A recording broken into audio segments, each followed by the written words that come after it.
So when you're starting your coil vessel, you want to get one of these. I call them a spinner. They're called a banding wheel. And you always want to make sure that you have a paper towel handy, because if you stick the clay directly onto the banding wheel, it can get stuck. We're actually going to be working to make this shape. I've got slip, and I've got my fork, and I've got my smoothing tool. These are the things that I need to have near me. If I have a ribbed one handy, that is very helpful. I join it by scoring and slipping, so if you look at Ella here, she's completely smoothing this up, making sure that this section she just added molds smoothly into the bottom.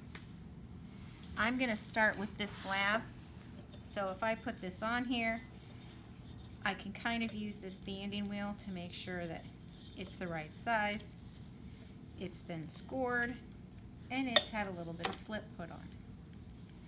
In order to add my coils, okay, I need to make sure that I've scored and slipped it properly. So I'm going to go ahead and score this, and I'm just going to cut a chunk off because it's easier to work with. And I want to make sure it's scored and slipped on the both sides, because I need it to be able to stick together. And I'm going to kind of push down on one of the ends because I want it to act almost as like a lip up. Okay. Now this goes out wide almost immediately.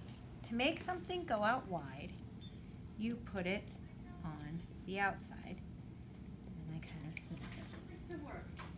The next thing I'm going to do is smooth. Hi, Miss Jones. We're making a video.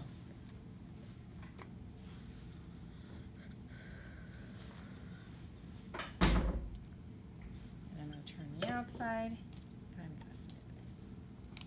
Now when you're smoothing, it's very important to smooth up and down, not left to right at first, because what we're trying to do is make this clay kind of homogeneous, like when you stick your foot in some mud and it gets stuck. Okay, kind of center this out.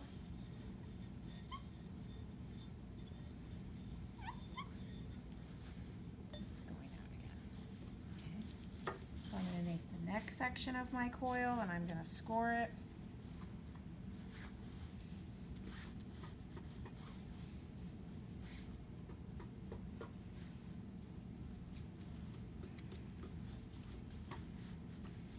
And it doesn't have to be deep, and it doesn't have to be neat. It just has to be scratched. Some people prefer to use these. Either is fine. Flatten that again, start where I left off.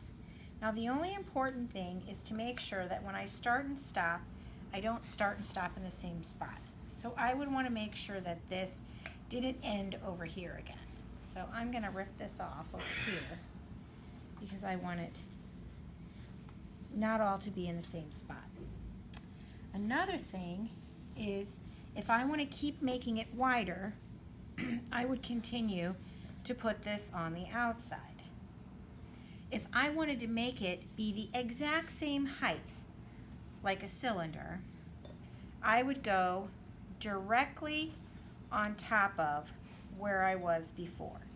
And as I do that, I'll show you right here, it stays the same exact height. At the same time, if I want to make something get smaller, I'm actually going to put it on the inside. So if I wanted something to get smaller, I would start putting it on the inside of the object, and it would make it get smaller. So you have outside to make it grow, directly on top to stay the same, or inside to make it smaller. And remember that every time that you smooth, you want to have your hand or something nearby to support the back so you don't push it out. You also want to make it a little bit smaller at the beginning than you think it's going to be as far as wide, because I can always push this out and make it wide.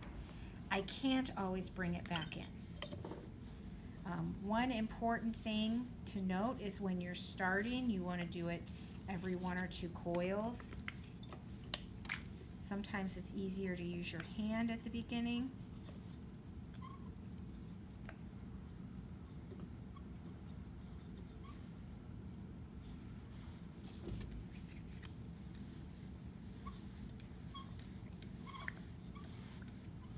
And I just keep shaping it.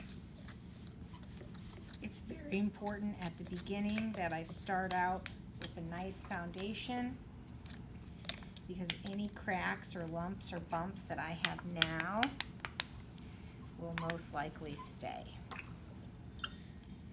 So that's a nice little start to my vase. I can kind of fold these little sections in on themselves. And I'm ready to score and slip some more.